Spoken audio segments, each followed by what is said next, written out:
Hello friends, வணக்கம் and welcome to Karthikha Channel. இன்னைக்கு நம்ம சேனல்ல நம்ம எல்லாருக்கும் பிடிச்ச ஒரு இன்ட்ரஸ்டிங்கான வீடியோ தான் பார்க்க போறோம். வாங்க டக்குனு வீடியோக்குள்ள போலாம். நம்ம சேனல்ல Monday to Saturday வரைக்கும் every day morning 11 o'clock new videos வரப்போகுது. மிஸ் பண்ணாம பாருங்க. ஃப்ரெண்ட்ஸ், நம்ம சேனலில் ஒரு வித்தியாசமான வீடியோ தான் பார்க்க போகிறோம். கிட்டத்தட்ட இப்போ நம்ம பார்க்கக்கூடிய ரெசிபீஸ் ஐட்டம் நம்பர்ஸ் வந்து பார்த்திங்கன்னா 23 ஐட்டம்ஸ் நான் சர்வ் பண்ணியிருக்கேன். வீட்டில் இதை டைம் மேனேஜ் பண்ணி எப்படி பண்ணலாம், நான் எப்படி பண்ணேன் அப்படின்றது தான் இதில் இருக்க போகுது. முக்கால்வாசி இந்த ரெசிபீஸ் எல்லாமே கார்த்திகா ரெசிபீஸ் இல்லை கார்த்திகா சேனலில் நான் அப்லோட் பண்ணது தான். இதை பார்க்கும்போது இவ்வளோ ஈஸி தானே, நம்மளும் ட்ரை பண்ணலாமே செய்யலாமே அப்படின்னு உங்களுக்கு தோணலாம். ஒரு குட்டி விருந்தை நீங்களே ரெடி பண்ணிடலாம். எந்த மாதிரி விருந்தாக இருந்தாலும் வீடு வந்து ஃபஸ்ட்டு கிச்சன் முன்னாடியே க்ளீன் பண்ணி வச்சுருந்தா மட்டும்தான் நம்மளால் ஈஸியாக பீஸ்ஃபுல்லாக ஒர்க் பண்ண முடியும். ஸோ கிச்சன் வந்து ஃபஸ்ட்டே க்ளீன் பண்ணி வச்சுருந்தேன். அடுத்து நான் முட்டையை வந்து ப்ரெஷர் குக்கரில் வேக வச்சுட்டேன். வெங்காயம் கட் பண்ணி வச்சுட்டு ஸ்லைஸ்லாம் பண்ணி வச்சுட்டேன். சின்ன வெங்காயம்லாம் வந்து பார்த்திங்கன்னா நான் வந்து சாப்பர் யூஸ் பண்ணி கட் பண்ணி வச்சுருக்கேன். பெரிய வெங்காயம் வந்து பார்த்திங்கன்னா நானே கத்தி யூஸ் பண்ணி ஸ்லைஸ் பண்ணி வச்சுருக்கேன். அதுக்குள்ளே இந்த பக்கம் முட்டை வந்து பார்த்திங்கன்னா அழகாக உடையாமல் வெந்து வந்துருச்சு ப்ரெஷர் குக்கரில் முட்டை எப்படி வேக வைக்கணுன்ற வீடியோ கார்த்திகா சேனலில் ஆல்ரெடி இருக்குது. அந்த சைடு வந்து பார்த்திங்கன்னா மாயர் குக்கர் தான் வச்சுருக்கேன். அந்த கடாயில் வந்து ரசம் தாளிச்சிடுறேன். ரசம் கொதிக்கிறதுக்குள்ளே கொஞ்சம் டைம் கிடைக்கும் இல்லைங்களா, அதுக்குள்ளே அடுத்தடுத்த ஐட்டம்ஸ்லாம் நான் ரெடி பண்ணிக்கிறேன். அதாவது தக்காளி கட் பண்ணுறது இல்லை அடுத்தடுத்து என்னென்னலாம் தேவை அப்படின்றத பொறுத்து நான் அதுக்கேற்ற மாதிரி ரெடி பண்ணி வச்சுக்கிறேன். கருவேப்பிலை கொத்தமல்லிலாம் ஆஞ்சு வச்சு க்ளீன் பண்ணி வச்சு தனியாக அதை ஓரமாக வைக்கிறது, அந்த மாதிரி வேலைகள்லாம் செஞ்சுக்கிறேன். சிக்கன் வந்து பார்த்திங்கன்னா பிரியாணிக்கு தனியாக 65க்கு தனியாக வாங்கியாச்சு. அதை தனித்தனியாக க்ளீன் பண்ணி எடுத்து வைக்கணும். மட்டன் தனியாக க்ளீன் பண்ணி வைக்கணும். ஸோ அந்த ரசம் ரெடி ஆகிறதுக்குள்ளே அதெல்லாம் நான் க்ளீன் பண்ணி வச்சேன். சிக்கன் மட்டன்லாம் ரெடி பண்ணி வச்சுட்டு ரசமை வந்து ஒரு சர்விங் பவுலில் மாற்றிட்டு சிக்கன் 65க்கு மசாலாலாம் தடவி எடுத்து நான் வச்சிட போகிறேன். அதுக்குள்ளே இங்கே வந்து நான் பெப்பர் சிக்கன் ஃப்ரை என்னுடைய ஸ்டைலில் நான் செஞ்சுக்கிட்டு இருக்கேன். எண்ணெய் ஊற்றி தாளிப்பு போட்டுட்டு வெங்காயம் கம்மியாக தக்காளி கம்மியாக போட்டு ஒரு வதக்கிட்டு மிளகாத்தூள் உப்பு மஞ்சள் தூள் போட்டு சிக்கனை சேர்த்து நம்ம வந்து நல்லா சுருள வதக்கி இறக்கிட்டு லாஸ்ட்டில் பெப்பர் போட்டு 2-3 வதக்கி இறக்கிற போகிறோம். அவ்வளோதான். ஒரு சைடு வந்து மட்டன் வந்து நடுவில் வந்து பார்த்திங்கன்னா வெந்துக்கிட்டு இருக்கு. ரைட் சைடு குக்கரில் பார்த்திங்கன்னா சாதம் வச்சுருக்கேன். முட்டையை வந்து ரெண்டாக இந்த மாதிரி கட் பண்ணி வச்சுருக்கேன். முட்டையை வந்து மசாலா போட்டு ஃப்ரை பண்ணி எடுக்க போகிறோம். ஸோ சிக்கன் வந்து பார்த்திங்கன்னா அந்த வெங்காயம் தக்காளி மசாலா எல்லாமே கோட்டாகி வந்திருக்கு பாருங்கள், நல்லா எண்ணெய் பிரிஞ்சு. இந்த ஸ்டேஜில் வேணாலும் நீங்கள் ஆஃப் பண்ணிக்கலாம், இல்லை இன்னும் கொஞ்சம் நல்லா ட்ரையாக வேணும்னா நீங்கள் ஆஃப் பண்ணிக்கலாம். நல்லா பெப்பர் போட்டு ஒரு 2 நிமிஷம் நம்ம எண்ணெயிலே கிளறும் போது தான் ருசியாக இருக்கும். நான் சைட் டிஷ்ஷஸ் எல்லாமே கொஞ்சம் ட்ரையாகவும் மெயின் டிஷ்ஷஸில் வந்து நிறைய குழம்பு வகைகள் இருக்க மாதிரி பிளான் பண்ணியிருக்கிறேன். நான் ரெடி ஆகிடுச்சு. கருவேப்பிலை கொத்தமல்லிலாம் தூவி நான் இறக்கிட்டேன். பெப்பர் சிக்கன் தயாராகிடுச்சு. ஃபிஷ் நான் அதுக்குள்ளே ஹஸ்பண்ட் வாங்கிட்டு வந்துட்டாங்க. நான் வந்து நல்லா க்ளீன் பண்ணிவிட்டு வஞ்சர மீன் வறுவல் தான் செய்ய போகிறோம். அதுக்கு வந்து மசாலாவை வந்து நல்லா இந்த மாதிரி தடவி வச்சிடுறேன். 65 ஃபிஷ் ஃப்ரை இதுக்கெலாம் வந்து முன்னாடியே மசாலா தடவி நம்ம கொஞ்சம் நேரம் ஃப்ரிட்ஜில் ஊற வச்சுட்டு அதுக்கப்புறம் எடுத்து செஞ்சோம் அப்படின்னாக்கா ருசி வந்து நல்லா இருக்கும். மசாலா வந்து கோட் வந்து பிரியாமல் இருக்கும். ஃபிஷ் ஃப்ரை அண்ட் ஃபிஷ் குழம்பு இது ரெண்டுமே நம்ம கார்த்திகா சேனலில் கார்த்திகா ரெசிபீஸ் சேனலில் நம்ம போட்டிருக்கோம். மண்சட்டி மீன் குழம்பு, இரும்பு தோசைக்கல் வறுவல், இந்த மாதிரி நிறையா நம்ம போட்டிருக்கோம். அதோட லிங்க்ஸ் எல்லாமே நான் உங்களுக்கு டிஸ்கிரிப்ஷன் பாக்ஸில் கொடுக்குறேன் பாருங்கள். மீன் குழம்பு நான் தாளிச்சிட்டேன். அதுக்குள்ளே இங்கே வந்து நான் மட்டன் வந்து செய்ய போகிறேன். மட்டன் ஃப்ரை மை ஸ்டைல் செய்ய போகிறேன். இந்த மட்டன் ஃப்ரை மை ஸ்டைல் இப்போ தான் ரீசெண்டாக கார்த்திகா ரெசிபீஸ் சேனலில் போட்டிருந்தேன். அதையுமே நான் வந்து உங்களுக்கு டிஸ்கிரிப்ஷன் பாக்ஸில் கொடுக்குறேன். எப்போவுமே இந்த மட்டன் ஃப்ரை வந்து என்னுடைய மை ஸ்டைல் மட்டன் ஃப்ரைக்கு எப்போவுமே நான் வந்து சூப் தான் யூஸ் பண்ணுவேன். அந்த மட்டன் சூப் கொஞ்சம் ஆட் பண்ணி செய்யும் போது அதுக்கு ருசியே தனி தான். ஏன்னா அதுக்கு வந்து குட்டி குட்டி பீசஸாக வேக வச்ச மட்டன் சேர்க்கும் போது ரொம்ப நல்லாயிருக்கும். முடிஞ்ச அளவுக்கு இந்த ரெசிபீஸ் எல்லாமே சுட பரிமாற ட்ரை பண்ணோம். ஸோ கெஸ்ட் வர நேரத்துக்கு நம்ம சமைச்சு முடிக்கிற மாதிரி நம்ம பிளான் பண்ணோம் அப்படின்னாக்கா கரெக்டாக இருக்கும். ரொம்ப ஆறிடுச்சு அப்படின்னாக்கா கஷ்டம். நம்ம இந்த எல்லா ஐட்டம்ஸை பார்த்தோன்னே கண்ணு நிரம்பிடும். ஸோ ஒரு சைடு வந்து பார்த்திங்கன்னா மட்டன் வெந்துக்கிட்டு இருக்குது, ஒரு சைடு வந்து மீன் குழம்பு கொதிச்சிட்ருக்கு. இன்னொரு ஸ்டவ்வில் வந்து ஒரு பேன் வச்சுருக்கேன் இல்லைங்களா, அதில் வந்து மட்டன் குழம்பு தாளிக்க போகிறேன். மட்டன் குழம்பு வந்து முருங்காய் உருளைக்கிழங்கு போட்டு செய்ய போகிறேன்.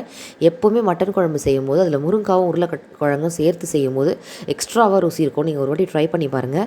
ஆல்ரெடி கார்த்திகா சேனலில் நான் வந்து அந்த மாதிரி ஒரு ரெசிபி போட்டிருக்கேன். அதோட லிங்க்கையும் நான் டிஸ்கிரிப்ஷன் பாக்ஸில் கொடுக்குறேன் பாருங்கள். அந்த பக்கம் மட்டன் ஃப்ரை வந்து தயாராகிடுச்சு, ஆஃப் பண்ணிட்டேன். இந்த பக்கம் மீன் குழம்பு தயாராகிடுச்சு, நான் ஆஃப் பண்ணிட்டேன். இங்கே வந்து மட்டன் குழம்பு கொதிச்சிட்ருக்கு. இதில் நான் தேங்காய் பால் எடுத்து தான் ஊற்றி செய்ய போகிறேன். தேங்காய் அரைச்சி அப்படியே ஊற்ற போகிறதில்ல. தேங்காய் கசகசா வந்து அரைச்சி தேங்காய் பால் மாதிரி எடுத்து தான் நான் அதில் சேர்க்க போகிறேன். ஸோ தேங்காய் பால் பிழிஞ்சு எடுத்து சேர்க்கறதுக்குலாம் எனக்கு டைமே இல்லை. டேரெக்டாக இந்த மாதிரி நான் சேர்த்துடுறேன். நல்ல தலப்புலன்னு கொதிக்கிது. கருவேப்பிலை கொத்தமல்லி மேலாப்பில் தூவி இறக்கிட்டோன்னா அவ்வளோதான் ரெடி ஆகிடும். மீன் குழம்பும் பக்கத்தில் க்ளோஸ் பண்ணி வச்சுருக்கேன். அதுக்குள்ளே இங்கே வந்து எக் பணியாரம் தயார் பண்ணுறேன். ஆல்ரெடி கார்த்திகா ரெசிபீஸ் சேனலில் போட்டிருக்கேன். எக் பணியாரம் ரெசிபியை பார்த்துட்டு நிறைய பேர் செஞ்சு பார்த்துட்டு அது கார்த்திகா ரெசிபீஸ் மெயிலுக்கு வந்து அனுப்பிச்சிருந்தீங்க. ரொம்ப நல்லா இருக்குன்னு வேறு ஃபீட்பேக் கொடுத்துருந்தீங்க. ஸோ அதை ட்ரை பண்ணாதவங்க அந்த ரெசிபியை வந்து கண்டிப்பாக போய் செக் பண்ணி பாருங்கள், ட்ரை பண்ணி பாருங்கள்.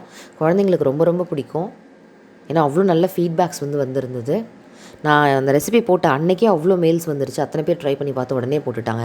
ஏன்னா ரொம்ப சிம்பிள் ரெசிபி, வித்தியாசமாக இருக்கும். குழந்தைங்களுக்கு டெய்லி ஈவினிங் ஸ்நாக்ஸாக கொடுக்கலாம். ஸோ எல்லா பணியாரக்கல்லையும் நம்ம வந்து இந்த முட்டை வந்து ஊற்றிக்கிட்டோம். ஒரு 2 மினிட்ஸ் வெந்ததுக்கப்புறம் நம்ம வந்து திருப்பி போட போகிறோம். திருப்பி போட்டு ஒரு 2 நிமிஷம் நம்ம வேக விட போகிறோம். நீங்கள் நார்மலாக ஆம்லெட் வந்து ரெடி பண்ணுற மாதிரி நீங்கள் ரெடி பண்ணியோ இதில் போடலாம். இல்லை இதில் வந்து மிக்சட் வெஜிடபிள்ஸ் சேர்க்கணும் அப்படின்னாக்கா நீங்கள் மிக்சட் வெஜிடபிள்ஸ் சேர்க்கலாம். நான் மிக்சட் வெஜிடபிள் எக் பணியாரம் தான் செஞ்சுருக்கேன் கார்த்திகா ரெசிபீஸில். பார்த்தீங்கன்னா தெரியும். 2 நிமிஷம்னு நமக்கு ஒரு 4 நிமிஷம் தான் வேக வைக்கிறதுக்கு டைம் தேவைப்படும். டெய்லி குழந்தைங்களுக்கு அதை தாராளமாக செஞ்சு கொடுக்கலாம். ஸோ அதை தயார் பண்ணி எடுத்து வச்சாச்சு. அடுத்தது வந்து பார்த்திங்கன்னா நம்ம வஞ்சர மீன் வந்து ஷாலோ ஃப்ரை பண்ணி எடுத்துக்க போகிறோம். பாருங்கள், நல்லா மசாலா கோட்டாக இருக்குது, பிரியாமல் வந்திருக்கு பாருங்கள். ஸோ அங்கே ஃபிஷ் ஃப்ரை பண்ணிக்கிட்டே இங்கே வந்து ஒரு குட்டி கடையில் கொஞ்சமாக எண்ணெய் வச்சுட்டு நான் ஒரு 4 65 பீசஸாக நான் வந்து வறுத்து எடுத்துக்கிட்டே இருக்கேன். அதுக்குள்ளே இங்கே கீ குக்வேரில் நான் வந்து சிக்கன் பிரியாணி செய்ய போகிறேன். ஆல்ரெடி நான் வந்து கீ குக்கர்லேயே சிக்கன் பிரியாணி எப்படி செய்கிறதுன்னு நான் வீடியோ போட்டிருக்கேன், நீங்கள் எல்லாம் பார்த்துருந்துருப்பீங்க. ஒயிட் ரைஸ் வந்து அது பத்தாது, அகெயின் நான் வைக்கணும். அதனால் திருப்பி குக்கரில் வந்து ஒயிட் ரைஸ் வச்சுருக்கேன். ஸோ ஃபிஷ் எல்லாம் ஃப்ரை பண்ணி முடித்தோடனே நான் அந்த பேன்லேயே சிக்கன் 65 பீசஸ் நிறையா இருக்கவே சின்ன கடாயில் வந்து லேட்டாக ஆகும்னு நான் அந்த பேன்லேயே நான் இப்போ வறுத்து எடுத்துகிட்டு இருக்கேன். இந்த சைடு வந்து சிக்கன் பிரியாணி செஞ்சுட்ருக்கேன். ஸோ இந்த வீடியோவில் உங்களுக்கு டைம் மேனேஜ்மெண்ட் டிப்ஸ் கிடச்சிருந்துருக்கும்னு நினைக்கிறேன். எப்படின்னு பார்த்தீங்கன்னா ஒரு பர்னரும் பிஸியாக இருக்கிற மாதிரி நான் பார்த்துக்கிறேன். 3 பர்னர்லேயும் பாத்திரங்கள் இருக்கும்போது டைமில் கேப்லலாம் கிடைக்கும் போது ஒரு டைம் கேப்பும் கிடைக்கும் போது நான் வந்து ப்ரிப்பரேஷன் அடுத்த ரெசிபிக்காக பண்ணி வச்சுருவேன். ஸோ ஒரு பர்னரில் ஒரு ரெசிபி முடிஞ்சு நான் இறக்கி வச்சு அந்த பர்னர் காலியானதுக்கப்புறம் டக்குன்னு ப்ரிப்பேர் பண்ணி வச்சதை வச்சு இன்னொரு ரெசிபியை தாளிச்சிடுவேன். இந்த மாதிரி 3 பர்னரும் பிஸியாக இருக்கிற மாதிரியே பார்த்துக்கலாம். இல்லை தனியாக வந்து உங்கள்கிட்ட வந்து இண்டக்ஷன் ஸ்டவ் இருக்குது, தனியாக வந்து உங்களுக்கு வந்து இந்த கீ குக்வேர் மாதிரி ஏதாவது குக்வேர் இருக்குது, இல்லை ஏதாவது ஒரு ரைஸ் குக்கர் இருக்குன்னா தனியாக அந்த இன்னொரு பக்கம் வந்து அதில் கூட நீங்கள் ஏதாவது ரெசிபி செஞ்சுட்டே இருக்கலாம். ஸோ குறுகிய நேரத்தில் ஒரு பெரிய விருந்தை நீங்கள் படைச்சிடலாம். என்ன செஞ்சுருக்கோம் அப்படின்றது டக்குன்னு பார்த்துடலாம். Chicken biryani, mutton fry my style, pepper chicken fry, chicken 65, egg paniyaram, sweet raita வந்து பார்த்திங்கன்னா நாளைக்கு கார்த்திகா ரெசிபீஸில் நான் வந்து அப்லோட் பண்ணுறேன். கேரட் லட்டு, தாளிச்ச தயிர், முட்டை பொடி மாஸ், தயிர் பச்சடி, முட்டை மசாலா வறுவல், ரசம், கறி குழம்பு, முருங்காய் உருளைக்கிழங்கு சேர்த்து செஞ்சது, மீன் குழம்பு, வஞ்சர மீன் வறுவல், மட்டன் சூப்.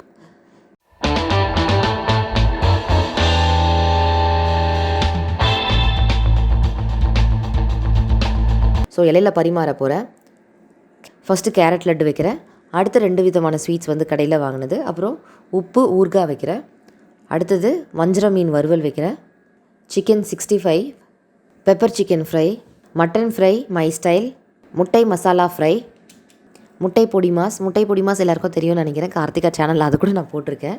முட்டை பணியாரம், ஆனியன் ரைத்தா, இது sweet raita, fresh cucumber salad, chicken biryani,